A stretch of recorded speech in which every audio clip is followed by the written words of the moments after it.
नमस्कार. KPR news या चॅनलमध्ये पुन्हा एकदा तुम्हा सर्व बकासूर प्रेमी व बैलगाडा शौकीनांचं हे मनापासून स्वागत आहे.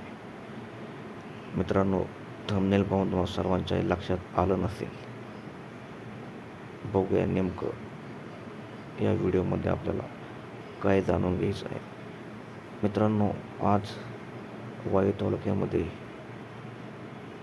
ओरमाचे येथे भव्य दिव्य असं बैलगाडा शर्यतीचं मैदान चालू आहे. या मैदानामध्ये अखंड महाराष्ट्राची शान रुस्तम हिंद केसरी बकासूर हा सुद्धा आलेला आहे.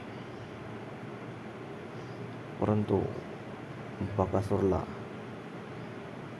आज यूट्यूबच्या माध्यमातून सत्य परिस्थिती वेगळी असताना ज्या नाही त्या प्रकारे कमेंट्स करून बकासूरला नावे ठेवण्यात आली. मित्रांनो, आज वाई येथे सुरू असलेल्या भैरवनाथ केसरी बैलगाडा शर्यतीमध्ये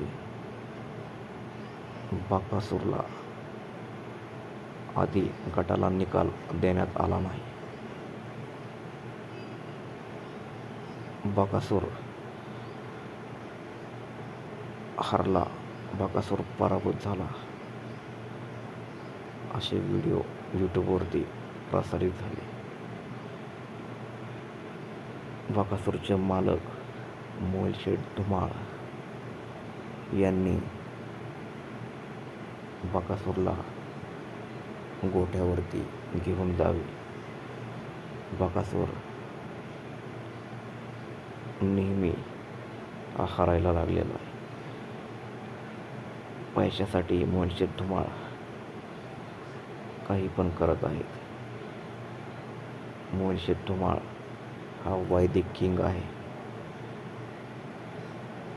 त्याला बकासूरचे काही घेणं देणं नाही, फक्त पैशाची घेणं देणं आहे. बकासूर जिंको, बकासूर हारो, मोलशेठ धुमाळला काही फरक पडत नाही. मोलशेठ धुमाळला फक्त पैसा पाहिजे. असे व्हिडिओ, अशा कमेंट्स असंख्य यूट्यूबवरती सध्या धुमाकूळ घालत आहेत. आज भैरवनाथ केसरी या मैदानामध्ये अतिशय सुंदर अशी गाडी बकासूरची धावली. सुरुवातीला बकासूरचा निकाल देण्यात आला नाही, परंतु बकासूरचा निकाल हा थोडा उशिरा देण्यात आला. बकासूरची गाडी ही गटाला पास झालेली आहे व सेमीसाठी बकासूरची गाडी ही पात्र ठरलेली आहे. त्यामुळे व्हिडिओ बनवायच्या अगोदर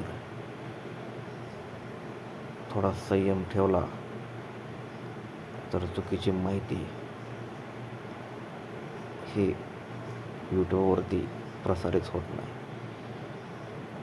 असंख्य व्हिडिओ आज यूट्यूबवरती प्रसारित झाले की बकासूरची गटाला हार, परंतु बकासूर आज गटाला पराभूत झाला नसून बकासूर आज जिंकलेला आहे.